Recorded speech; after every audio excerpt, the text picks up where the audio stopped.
Alright, so just wanted to show you guys a little something I've been working on.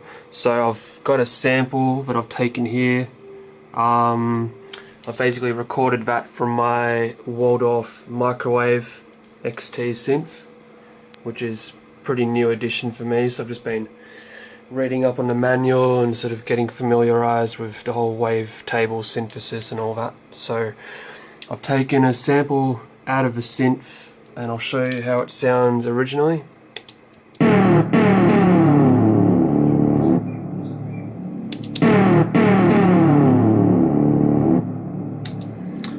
I did put Ableton's max convolution reverb on it.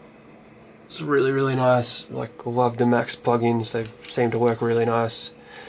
And yeah, so I've taken that sample, put it into the MPC. There's the first, there's the second. And I've done a little bit of time stretching in here. Not much, just I think the original tempo comes up at like 144 when you click it. I'll try that. Nah, on the last one it did, but anyway. Yeah, so I just time stretched it a tiny little bit, added a little bit of bit crushing. I've then put it back into the computer and then just neatened up the fades, and you can probably hear on this one it's got a little bit of a click. You can hear right there, it's like clicking heaps. So I did a little bit of fading just to smoothen up those initial hits. I've then come over here and put it into the EMU, and sorry, yeah, so I've got it right here, and basically what I've done, I'll show you really quick. So I set the filter frequency to -100, and then I'm controlling that with my MIDI keyboard mod wheel. And if we come into here, I've just got the standard low pass. So if you go standard low pass and you set the frequency to -100 on the mod wheel, it has to be that way. If you have it at +100 on the low pass, it won't do anything. So I've done that, and then up on the desk here, if we have a look at the EMU's channel, you can see I've pushed the lows just a little bit more, not all the way, just sort of getting there, and then I'm putting it through my green EQ. Now that wasn't originally the idea, it was meant to just be like a sort of FX sound effect, but when I did this just randomly, I got some sub out of it, which is crazy because, as I was saying,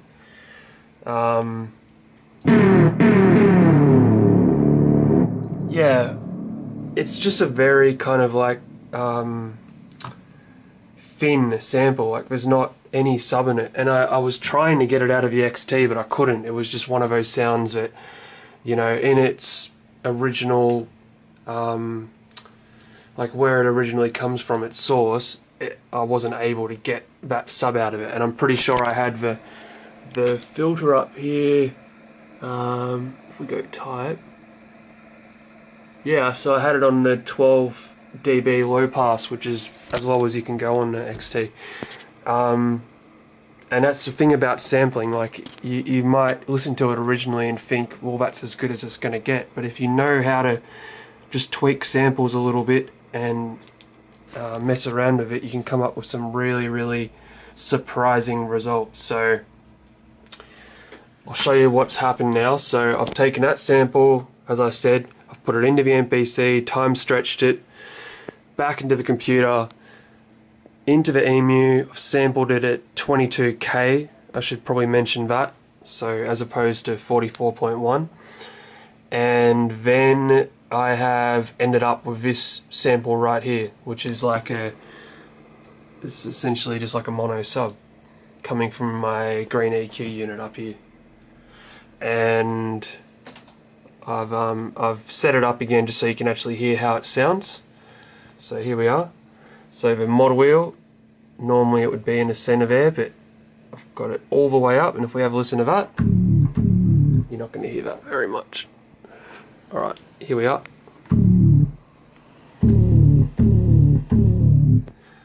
And if I hold down the sustain pedal,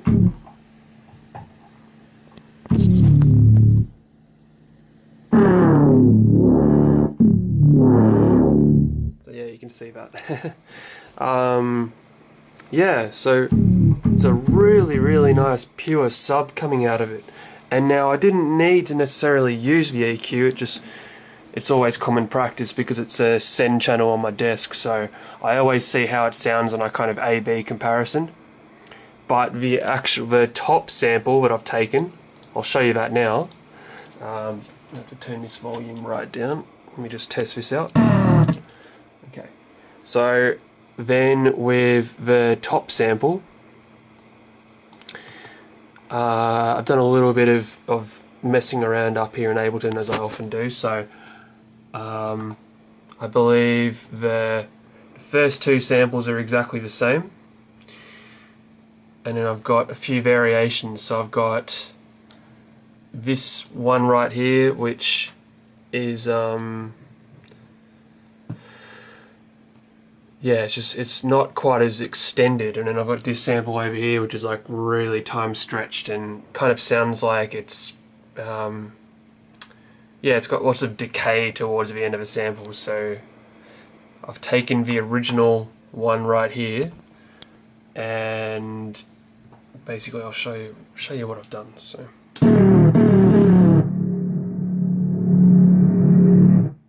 I took that one down the bottom there, I've reversed it.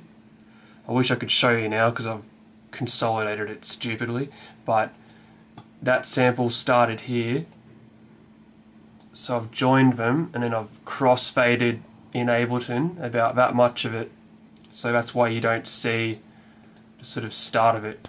And yeah, so I've taken that one again and then again, and I've just kind of dipped out that whole part of a sample right there. So originally it would be roughly about that long, but when you start playing with crossfading you can get some really nice sounds, and you can hide certain parts of samples which you might not really like.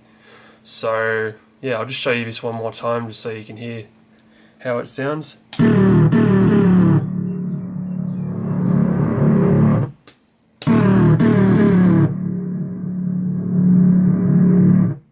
Yeah, so